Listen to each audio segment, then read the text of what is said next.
Everyone, कैसे हैं आप सब। तो यहाँ पर हम शुरू से शुरू नहीं कर रहे हैं, हम पीछे से शुरू कर रहे हैं क्योंकि मैं आप लोगों के साथ शेयर करने वाली हूँ छोले भटूरे की रेसिपी। तो ये दिखाना भी तो बनता है ना कि आप छोले भटूरे की रेसिपी क्यों देखें।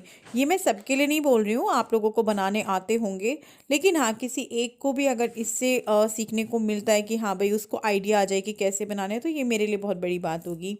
तो यहाँ पर उन एक के लिए ही समझ लीजिए मैं शेयर कर रही हूँ। तो यहाँ पे मैंने मैदा लिया है जो कि 3 पाव है, और इसमें मैंने 3 चम्मच के करीब तेल डाला है। एक इनो का पैकेट डाला है, मैदा लिया है 3 पाव, और उसके बाद मैं बेकिंग पाउडर डाल रही हूँ 1 छोटा चम्मच के करीब। और बस ये सब डालने के बाद एक चीज़ और है जो इसमें ज़रूरी है, वो है दही। दही मैंने रूम टेम्परेचर पर ही कर लिया है, मतलब ठंडा नहीं लिया है। 4 बड़े चम्मच या फिर जो मेरे हाथ में चम्मच है जिससे हम खाना खाते हैं, वो मैंने 4 या 5 चम्मच दही लिया होगा। 5 चम्मच लगा लीजिए, मैंने गिना नहीं था, अंदाजे से ले लिया था। अगर आप कटोरी से ले रहे हैं तो छोटी वाली 1 कटोरी, अगर बड़ी कटोरी है तो आधी कटोरी। तो अब हम इसको अच्छे से सारी चीज़ों को पहले मिक्स कर लेंगे। मिक्स करने के बाद ही हम इसको गूँथना शुरू करेंगे। मिक्स इसलिए कर रहे हैं कि भाई सारी चीज़ें आपस में मिक्स हो जाएं, जैसे बेकिंग पाउडर वगैरह हो गया, तो वो सारी चीज़ों को, दही को, तेल मतलब रिफाइंड लिया था मैंने 3 चम्मच वो, तो उन सबको अच्छे से मिक्स करने के बाद मैंने पतीले में पानी लिया हुआ है जिसको मैंने गुनगुना किया हुआ है। गरम नहीं है बहुत ज़्यादा, मतलब बिल्कुल भी गरम नहीं है, बस हल्का सा गुनगुना जो होता है वो मैंने लिया है। तो इससे जो है मैं आटा लगा लूँगी। और आटा वैसे ही जैसे हम नॉर्मल आटा लगाते हैं, थोड़ा थोड़ा पानी डालकर, क्योंकि अगर हम एक साथ बहुत सारा पानी डाल देंगे तो फिर जो है हिसाब किताब ख़राब हो जाता है और आटा लेना पड़ता है उसको मैनेज करने के लिए। तो इसीलिए थोड़ा थोड़ा पानी लेकर, जैसे हम रोज़ाना का आटा लगाते हैं उस तरीके से हम आटा लगा लेंगे। और अच्छे से इसको मुखिया मार मार कर हम इसको सेट कर लेंगे, एक नरम आटा तैयार कर लेंगे। ये आपके हाथ में चिपके कभी एक टाइम आने पर, लेकिन कोई नहीं, आप इसको मलते रहें, थोड़ा सा तेल लगा लें हाथ में अगर ज़्यादा चिपके तो। और ज़्यादा पतला नहीं करना है और ना बहुत ज़्यादा जो है हार्ड रखना है। तो बस इसको मैंने लगाकर यहाँ रख दिया है, और बस मैं इसको ढक कर रख रही हूँ 4 से 3-4 घंटे के लिए कम से कम। तो मैंने अपना ये दूसरा वीडियो स्टार्ट कर दिया है। मैं नहीं करने वाली थी, मैं बहुत कम ऐसा होता है कि एक ही दिन में मैं 2 वीडियो रिकॉर्ड करूं, वरना कभी भी ऐसा नहीं होता है, मतलब बहुत कम, बहुत ही कम, कुछ स्पेशल हो तभी होता है। तो मैं अभी जो है थोड़ी देर पहले आटा वगैरह लगा कर आई हूँ, मैदा, भटूरों का आटा लगा कर आई हूँ, मैदा गूँथ कर आई हूँ। वो मैं आप लोगों के साथ छोले भटूरे की रेसिपी शेयर करने वाली हूँ। हालांकि कोई नई रेसिपी नहीं है, लेकिन जिनको नहीं आता है उनके लिए नई होती है, इंस्टेंट वाला भी होता है, लेकिन मुझे कोई जल्दबाजी नहीं है, अभी पूरी शाम पड़ी है। मैं सोची हूँ थोड़ी बहुत देर में मैं छोले भी बॉईल होने रख दूँगी। जो भटूरे के साथ बनते हैं, काले वाले होते हैं स्पेशली, वो उनका कलर जो है थोड़ा ब्राउन पे होता है, तो वो वाले छोले बनाएंगे। और सिंपल से बनाऊंगी, वो भी मैं ज़्यादा वो नहीं करूँगी क्योंकि उसमें अनारदाना वगैरह चाहिए होता है। मैं लेकर आई थी जब पिछली बार हमारे घर भटूरे बने थे, लेकिन इस टाइम पे मैं उस पर डेट वगैरह देखूंगी, अगर ठीक हुआ तो यूज़ कर लूँगी। और यहाँ पे देखो, तन मैंने ये अपना खिलौना लेके आया था जब पापा के साथ और गुड्डू के साथ गया था, वो फैलाया हुआ है। और मेरी मेहंदी ना डार्क हो गई है, डार्क हो गई है, इस हाथ की तो और भी डार्क हो गई है। लगानी थी एनिवर्सरी पे और अब जाके लगी बर्थडे पे। तो शाम का टाइम मैं बताती हूँ क्या हो रहा है। 6:15 होने वाले हैं, 6:13 हो रहे हैं। अभी हल्की हल्की रोशनी है, अभी रोशनी गई नहीं है। कपड़े वगैरह ऊपर से उतार के ले आई हूँ, काफ़ी देर पहले तय करके रख दिए हैं। और आप लोगों को मैंने जो आपने वीडियो देखा होगा कल, ये तो नेक्स्ट डे जाएगा, तो आपने देखा होगा कितने सारे मुझे गिफ्ट्स मिले हैं, वो मैंने अभी ओपन नहीं किए हैं क्योंकि अभी मैं इत्मीनान से बैठ के करूँगी। मेरे ना सर में थोड़ा सा दर्द दर्द सा हो रहा है, या तो चाय का हो रहा है क्योंकि शाम को लगभग रोज़ चाय पी जा रही है और आज नहीं पी गई। तो देखते हैं थोड़ी बहुत देर में चाय पीते हैं कि नहीं पीते हैं, वो तो बाद में पता चलेगा। और बस शाम के खाने में स्पेशल छोले भटूरे हैं, हो सकता है कि मैं सूखे आलू भी बना लूँ, तो वो थोड़ी बहुत देर में पता चलेगा किचन पे जाने पे। तो यहाँ पर मैं छोले गैस पे चढ़ा दिए हैं।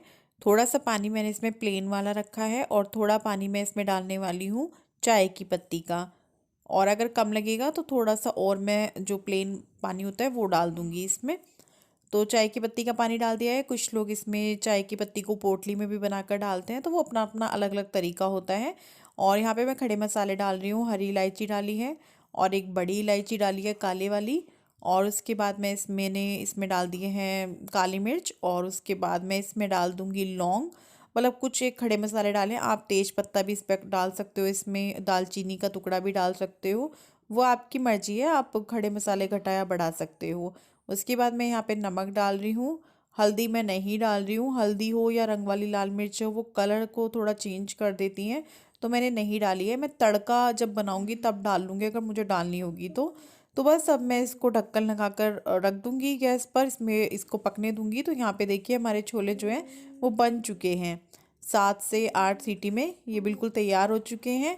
और जितने भी इसमें खड़े मसाले हैं वो मैं निकाल लूँगी अलग, ताकि किसी को प्रॉब्लम ना हो, किसी के मुंह में ना आए, क्योंकि खड़े मसाले मुंह में आते हैं तो बहुत सारे लोग ऐसे हैं जिनको पसंद नहीं होते हैं। तो वो मैं अलग कर दूंगी ताकि बच्चों वगैरह को परेशानी ना हो। और कई लोग तो बीच में खाना भी उनका जो है स्वाद अटपटा हो जाता है अगर बीच में खड़ा मसाला मुंह में आ जाए तो वो अलग कर दूंगी। और यहाँ पर जो है तड़के की तैयारी कर लूँगी। तड़के की तैयारी के लिए जो मसाला बना रही हूँ उसमें मैंने अदरक लिया है थोड़ा सा, और लहसुन लिया है, हरी मिर्च ली है और प्याज ली है। तो ये सब मैं यहाँ पर ले रही हूँ, जिसको मैं इस वाले मिक्सर में पेस्ट बना लूँगी। और अगर आप छोले भटूरे बना रहे हैं तो आपको पेस्ट ही बनाना पड़ेगा। उसके लिए आप ग्राइंडर में, मतलब सॉरी, उसके लिए आप चॉपर या फिर ग्रेटर में नहीं कर सकते हैं, उसके लिए पेस्ट चाहिए होता है।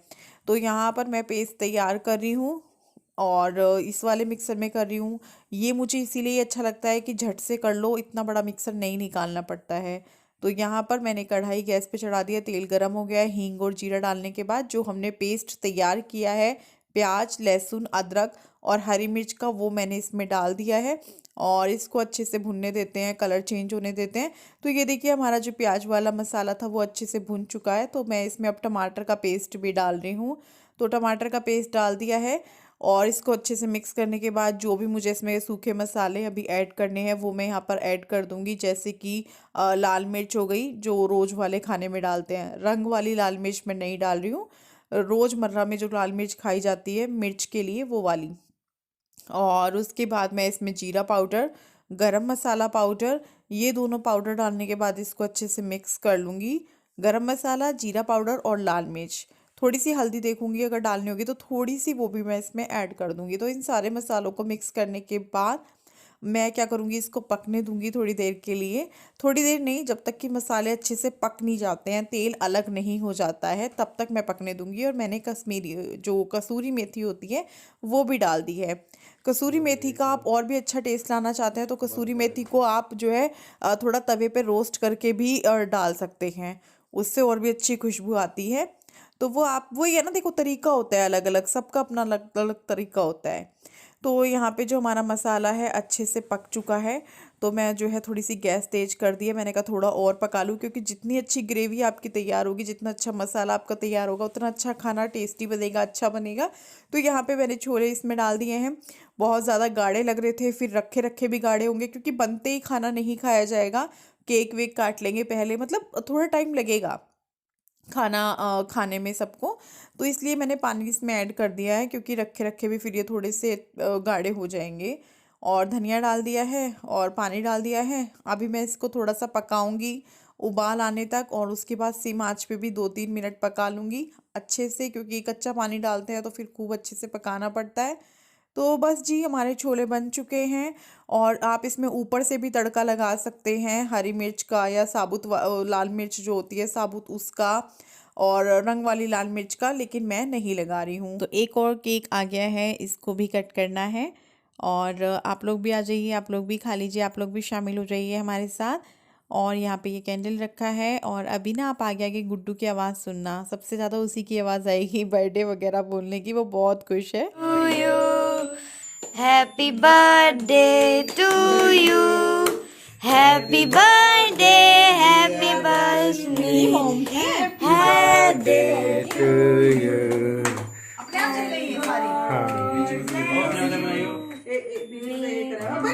फूक तो मार लो इसमें। भाई अरे कोई बात नहीं गुड्डू, कर दो कोई नहीं, चल तू नहीं भी जाइए, चलो अब गए मैंने कटवा लिए तो सभी हाथ लगा लेना। दूसरा पीस फिर तू रो रहा है। किसी के आगे दे दे चक्कू, अरे चक्कू दे दे। कटवाया था, मैं तो कहा था रात तुम ही काट लो, मैं बिस्तर में पड़ी। मैं तो सोने लगी, मैं कल कट जाएगा। चम्मच कहाँ? ये तो रहा।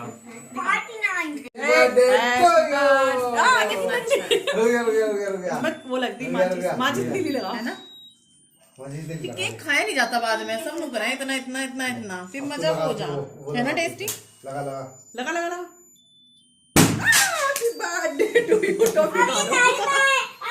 मुंह पे लगाओ, मुंह पे मम्मी के। ले ले टॉफियां।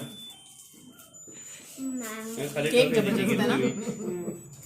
हमने ऐसा पर, लेकिन वो किसी ने खाया। तो यहाँ पर जो है तैयारी हो गई है भटूरे बनाने की, कढ़ाई गैस पे चढ़ा दी गई है और एक दो लोगों को खिला भी दिया गया है। फिर मेरे को याद आया, अरे यार भटूरे की तो वीडियो बना ले, वरना सबको लगेगा यार भटूरे बनाए भी थे कि नहीं भी बनाए थे, क्योंकि कुछ चीज़ें ना ऐसी होती हैं, मैंने महसूस की है कमेंट बॉक्स के जरिए, कि अगर नहीं दिखाते तो ये लगता है कि नहीं ये चीज़ तो हुई नहीं होगी, ये तो ऐसे हुआ होगा, वो वैसे हुआ होगा। तो देखो सब चीज़ अगर दिख रही है तो ऐसा नहीं है कि वो सब ठीक है, और अगर नहीं दिख रही है तो ऐसा नहीं है कि सब खराब है। तो जैसे कि आप लगा लो कि अभी आज भाभी दिख गई तो आपको लगेगा हाँ सब ठीक है, नहीं दिखते तो सब खराब है, बिल्कुल भी ऐसा नहीं है। मेरी कोई खुशी हो वो ना हो, वो खुशी मेरी अधूरी है। अगर उनके घर में कुछ है मैं ना हूँ तो वो अधूरा है, क्योंकि हम दोनों का एक दूसरे के बगैर चलता ही नहीं है। हम दोनों ये बोल सकते हैं एक दूसरे के पूरक है, मतलब वो मुझे चाहिए मैं उन्हें चाहिए। तो बस यहाँ पे ये अगले दिन का क्लिप है, और मैं रात को ज़्यादा नहीं बना पाई क्योंकि हम लोगों ने खूब इंजॉय किया, बातचीत की, बाहर घूमे, मतलब बहुत मज़े किए रात हमने। और यहाँ पे जो हमारा तन्मय महाराज है उसका अब नेक्स्ट डे मतलब 5 तारीख को एग्ज़ाम चल रहा है, उसको कॉपी में लिख के दे दिया है, लेकिन वो देखो कर नहीं रहा, वो अपनी न्यू पेंसिल देख रहा है जो कि उसको गिफ्ट में मिली है, भेजी है किसी ने तन्मय और गुड्डू के लिए। तो वो बस अपनी पेंसिल में खोया हुआ है। मैंने मना किया था ये पेंसिल मत लो, तुम काम कम करोगे, पेंसिल पे ध्यान ज़्यादा दोगे, लेकिन वो नहीं माना। तो यहाँ पे उसको कुछ समझ में नहीं आ रहा था, तो मैंने उसको क्वेश्चन पढ़कर बताया है कि ये क्वेश्चन ये है और तुम्हें इसमें क्या लिखना है वो तुम जानो, क्योंकि एग्ज़ाम चल रहे हैं भाई, पूरी ईमानदारी के साथ कराने चाहिए, इससे हमारे ही बच्चे का फ्यूचर है, इसमें टीचर का कुछ नहीं है अगर हम करा कर दे देंगे, क्योंकि ऑनलाइन ही हो रहे हैं मेरे दोनों बच्चों के एग्ज़ाम।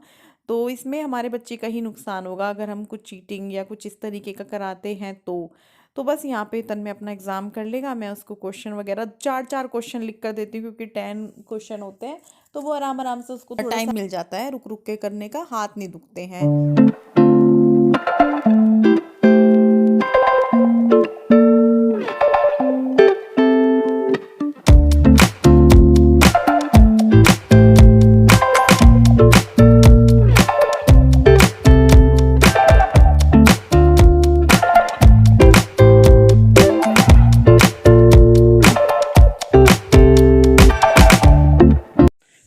दोपहर का 12:30 का टाइम हो रहा है, होने वाले हैं 12:30, अभी हुए नहीं है। ये सूट मैंने इनको अपने ड्राई क्लीन के लिए टांगा था यहाँ पे कि ले जाना, ये यही भूल गए हैं, तो अब जो है ये कल जाएगा। कुछ कपड़े स्टैंड पे सूख गए हैं, वैसे सारे ही सूख गए हैं, आजकल इतनी वो नहीं है। मैंने बिंदी नहीं लगाई क्योंकि तन्मय का पेपर था, उसको पहले रिवाइज़ करने बैठाया, फिर उसका पेपर शुरू हो गया, वो उसके साथ बैठ के लिख के देना पड़ता है, ऑनलाइन ही हो रहे हैं। और उसके बाद जी ये जा रहे थे फटाफट, इसी बीच में उठ के इनको खाना दिया, बस भटूरे का आटा बच गया था, 3-4 भटूरे का वो बनाए। गुड्डू को तो बहुत पसंद है मेरे हाथ के, गुड्डू को केक ना वैसे नहीं पसंद, मेरे हाथ का ही पसंद है, दोनों को ही मेरे हाथ का केक पसंद है, वैसा नहीं पसंद दोनों को। कपड़े तय करती हूँ, अब तो इन दोनों का एग्ज़ाम हो चुका है फिनिश।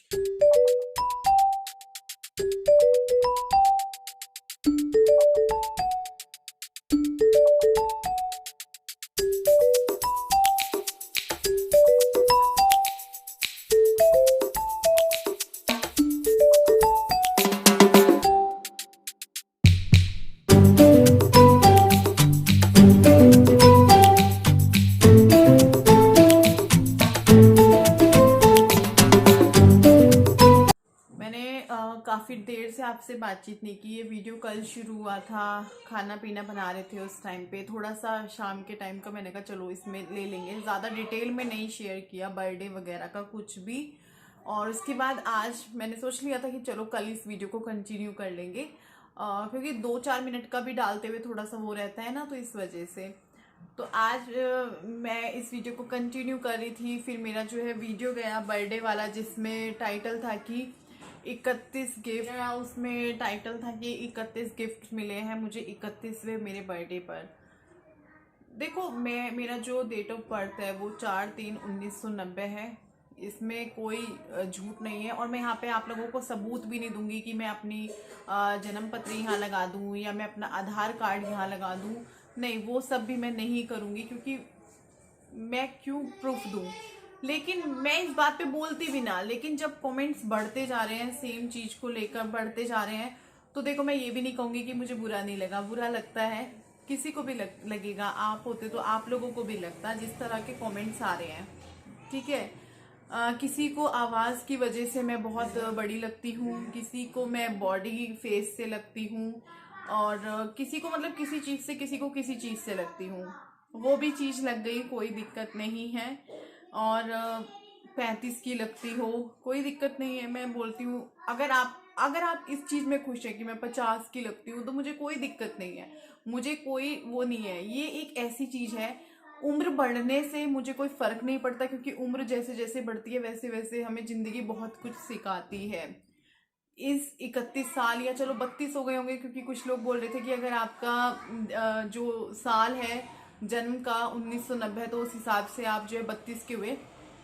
लेकिन मेरी कैलकुलेशन के हिसाब से मैं 31 की कंप्लीट हुई हूँ, 32वें में लगी हूँ। क्योंकि 90 में होना तो 90 से नहीं गिना जाएगा, 91 से गिना जाएगा, क्योंकि 90 मार्च में हम हुए, 91 मार्च में पहला बर्थडे हुआ। तो उस हिसाब से मैंने किया, चलो उसमें हो गया होगा, मैं नहीं मानती, गलती हो गई होगी, 32 की हो गई होंगी, कोई दिक्कत नहीं। अरे मैं तो करीबन 40 की हो गई, मुझे उसमें भी कोई दिक्कत नहीं है। दिक्कत किस चीज़ से है, मतलब ये जो इस तरह के कमेंट्स हैं, पढ़कर बताऊं या यहाँ स्क्रीनशॉट लगा दूंगी, इतना गंदा, मतलब मैं क्या पढ़ूं, बूढ़ी घोड़ी लाल लगाम फलाना डिमका, ये क्या है। और देखो ना, बहुत से लोग कितने अच्छे हैं कि अल्लाह लोग किसी को खुश नहीं देख सकते। मतलब उन्होंने लिखा है कि अल्लाह लोग किसी को खुश नहीं देख सकते, कोई 15 का हो या 25 का हो या 35 का हो, इससे क्या फ़र्क पड़ता है। ये मरियम अरोसा ने लिखा है, बहुत ही प्यारा सा कमेंट्स। लेकिन चलो कोई बात नहीं, आप लोग देखते हैं, आप लोग बोलेंगे भी, लेकिन मुझे ये उम्मीद नहीं थी बिल्कुल भी। अच्छा हुआ, इसीलिए कोई अपनी शायद उम्र नहीं बताता होगा, क्योंकि आप चेहरे को देखकर बोल देंगे कि आप तो बहुत बड़े लगते हो। और दूसरी चीज़ कि आपके तो बच्चे इतने बड़े बड़े हैं, आपकी गुड्डू इतनी बड़ी है, आपके बराबर आती है, ये वो। मेरी गुड्डू 11 साल की कंप्लीट होगी जून में। मेरी शादी 2009 में हुई थी, गुड्डू 2010 जून में हुई थी। और 19वें साल में मैं 19 साल में लगी भी नहीं थी। मेरी शादी 18 साल में हो गई थी, उसमें फरवरी में। मार्च में मेरा जन्मदिन था, 19वें में मैं लगती, 18 साल में मेरी शादी हो चुकी थी। और 19वें साल में शायद मुझे, हाँ 19वें में लगी, 20 की कंप्लीट हुई, 20 साल में मुझे गुड्डू हो गई थी। मुझे नहीं पता था कि मुझे इतना क्लेरिफिकेशन करना पड़ेगा। बहुत ज़्यादा, मतलब ये कमेंट पढ़ के मैं, वरना हाँ, जैसे रिचा यादव ने लिखा है, टाइटल डाइजेस्ट नहीं हुआ। कुछ लोगों को टाइटल डाइजेस्ट नहीं हुआ, पता नहीं क्यों नहीं हुआ, क्या था उसमें ऐसा। मैंने तो अपनी बेटी की खुशी के लिए टाइटल रखा था कि 31वें जन्मदिन पर मुझे 31 गिफ्ट देने के लिए मेरी बेटी ने वो किया, इसलिए मैंने ये रखा था, मुझे नहीं पता था। फिर मैं ना कमेंट पढ़ती रही, आप लोगों ने भी देखा होगा, मैं पढ़ रही थी कमेंट्स दोपहर के टाइम। फिर जब ये इस तरह के कमेंट्स आने लगे, मैंने उन लोगों को भी वहीं रिप्लाई कर दिया। मैंने बोल दिया कोई बात नहीं, आपको अगर मैं 40 की लगती हूँ, आप उसमें खुश हो तो कोई बात नहीं। कुछ लोग मेरे लिए, मेरे फेवर में आए, बोलने लगे नहीं ऐसा नहीं है रश्मि, ये वो। कुछ लोग मेरे अगेंस्ट थे, मतलब ये बोल लीजिए जो प्यार करते हैं वो मेरे लिए उन लोगों से लड़ रहे थे। तो मैंने बोला लड़ो मत, जिसको जैसे जिस एज में मैं लगती हूँ वो मान लो, वो खुश हो लो, कोई दिक्कत नहीं है उस चीज से। मतलब अब मैं क्या करूं, मैं अगर आप लोगों को चेहरे से बड़ी लगती हूँ या मैं आपको मोटी लगती हूँ या जैसे भी है, तो मैं उसमें क्या कर सकती हूँ। बहुत सारे लोग हैं जो बोल रहे हैं झूठी हो, तुम झूठ बोल रही हो, तुम 40 की दिखती हो, तुम 40+ हो, तुम ये। अरे मैं कहती हूँ मैं 60+ हूँ, मुझे उस चीज़ से कोई प्रॉब्लम नहीं है। बुढ़ापा आता है, बहुत कुछ देकर जाता है, बहुत कुछ सिखा कर जाता है। आप यूं ही बुढ़े नहीं हो जाते हैं। जो लोग बुढ़े बुढ़े कोई गाली शब्द, पहले बात तो मैं ये समझ नहीं रही, लोग जैसे चिढ़ाते हैं, कुछ लोग बोलते हैं बुढ़ी ये वो लड़ते हुए, मतलब इसका मतलब बुढ़ापा एक गंदी चीज है, एक बेकार है जो तुम मतलब किसी को उस चीज के लिए कर रहे हो। बुढ़ापा सबको आना है, मुझे भी आना है। मैं तो कह रही हूँ मुझे आ गया, मुझे कोई दिक्कत नहीं है उस चीज से भी, क्योंकि वो भी बहुत सारी खुशियां लाएगा, पोते पोती नाता नाती और शादियां बच्चों की, वो भी बहुत कुछ लेकर आएगा। मैं जीना चाहती हूँ उस पल को। अगर वो बुढ़ापे में है तो मैं बुढ़ापा लाना चाहती हूँ। लेकिन मेरे को बहुत गंदा लगा, बहुत ज़्यादा। पहली बार मुझे अपने कमेंट्स पढ़ के बहुत अजीब लगा है। कुछ लोगों की जो बातें हैं उन्हें देखकर मुझे बहुत अजीब लगा है। एक टाइम और था जब मुझे बहुत अजीब सा लगा था, एक टाइम आज है जो मुझे बहुत अजीब लगा है। क्योंकि उम्र को लेकर आप किसी को इस तरीके से बोले जा रहे हो, बोले जा रहे हो, बोले जा रहे हो, वो भी बहुत ही गंदी लैंग्वेज में, बहुत ही गंदी लैंग्वेज में। अगर मैं गलत हूँ तो आप लोग मुझे जरूर बोलना, मुझे नहीं लगता पर मैं गलत हूँ। और अगर मैंने कुछ गलत कहा हो तो